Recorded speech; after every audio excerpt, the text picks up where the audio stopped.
Hi guys, আজি এটা desert মানে মিঠাই ৰেচিপি লৈ আহিছোঁ দেই। মিঠা মানে দেৱালীৰ বাবে আৰু আপোনালোকৰ অলপ দিওঁতে দেৰিয়ে হৈছে বাৰু।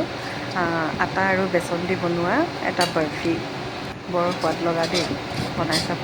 মানে আটা যিমান লৈছোঁ তাতকৈ আধা বেচন লৈছোঁ আৰু অলপ গৰু ঘিউ দি পেলাই বেচন আৰু আটাখিনি প্ৰথম অলপ ভাজি ল'ব লাগে শুকান কেৰাহীত। তাৰপিছতে আৰু অলপ ঘিউ দি ল'ব লাগে সৰহকৈ।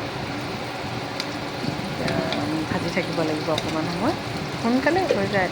বহুত টেষ্টি খাবলৈ, ইমান ধুনীয়া স্মেল ওলায় ভাজি থাকোঁতে, কি ধুনীয়া গোন্ধ হয়। মানে বনাই কিন্তু চাব দেই।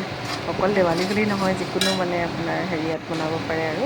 চেনি পানীখিনি বেলেগ এটা হেৰিয়াত মই গৰম কৰি ল'লোঁ। চেনি পানী মানে কি, চেনি একাপ যদি লয় পানী আধা কাপ, সেইটো হিচাপ আৰু।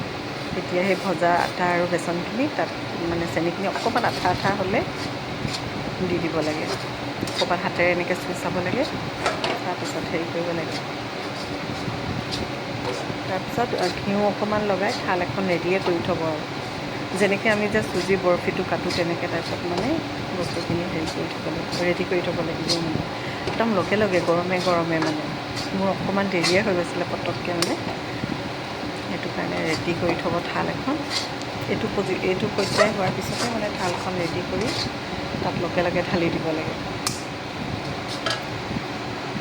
ঢালি পেলাই এইখন থালখনত এনেকৈ হেঁচি হেঁচি, মোৰ অকণমান ঠাণ্ডাই হৈ গৈছিলে পটককৈ, গৰমে গৰমে কৰিব লাগে খৰধৰ মানে। তাৰপিছত কাটি একদম লগে লগে আকৌ এনেকৈ কাট লগাই থ'ব লাগে, নহ'লে অসুবিধা হয় কাটিবলৈ যে। কাট লগাই একদম পিচ পিচ কৰি পেলাব লাগে। এয়া চাওক, মোৰ অকণমান টানেই হৈ গৈছিলে পটককৈ। এইকেইটা ইমান টেষ্টি নহয় বৰফিটো খাই, হোটেলৰ বৰফি পাত্তাই নাপায় আৰু।